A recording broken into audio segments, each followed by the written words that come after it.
తెలుగు పద్యం, తెలుగు తేజం, నన్నయ్య నుంచి నాదాకా తెలుగు పద్య ధారావాహికకు స్వాగతం.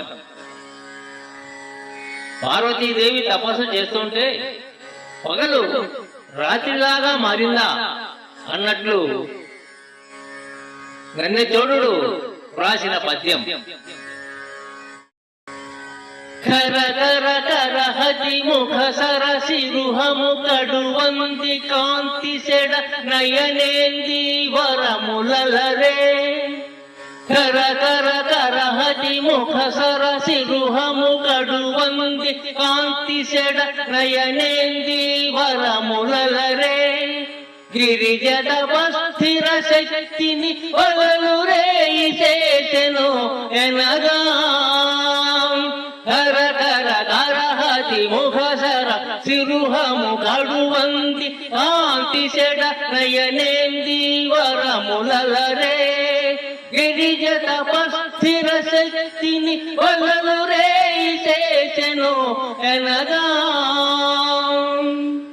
రాత్రిపూట పద్మాలు వాడిపోతాయి, కలువలు వికసిస్తాయి. పార్వతి ముఖ పద్మం ఎర్రటి ఎండకు వాడిపోయింది.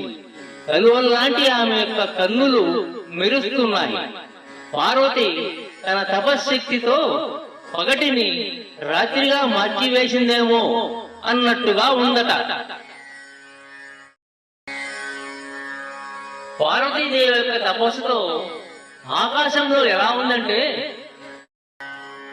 తారకములెల్ల రుచిరాంగారంబుల కరణి వెలిగే.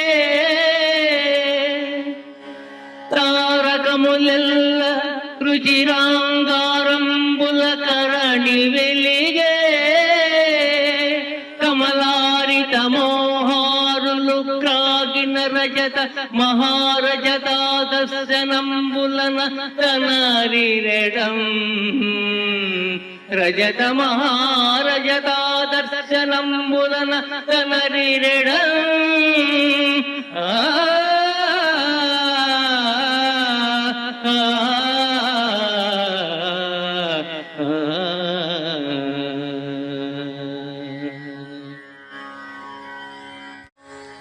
తపస్సు యొక్క ఉగ్రతికి ఆకాశంలో ఉన్న తారలన్నీ నిప్పు గణికలయ్యాయి.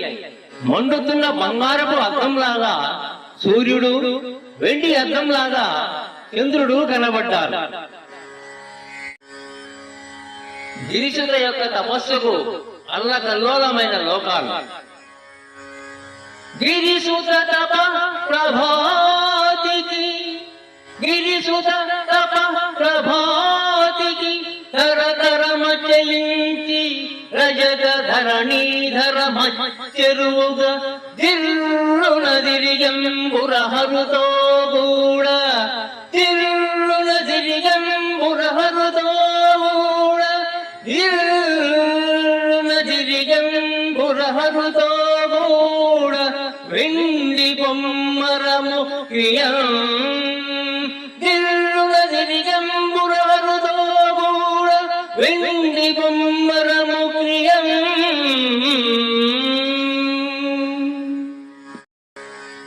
ఆ గౌరీదేవి తపోగ్ని ముల్లోకాలను అల్లకల్లోలం చేసింది. చివరకు శివుడు కూర్చున్న ఆ కొండను కూడా కదల్చి వేసింది.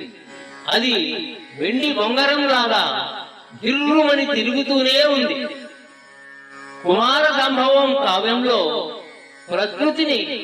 ప్రకృతి స్వరూపిణి అయిన పార్వతిని జోడించి వర్ణించిన ఈ ఘట్టం సహజ సుందరమైన ఉపమలు, ఉత్ప్రేక్షలతో వర్ణనలను వర్ణ చిత్రాలుగా మనోఫలకంపై చిత్రిస్తాయి.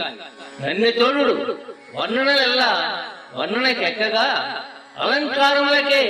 అలంకారములై వెలయించిన అద్భుత కావ్యము కుమార సంభవం.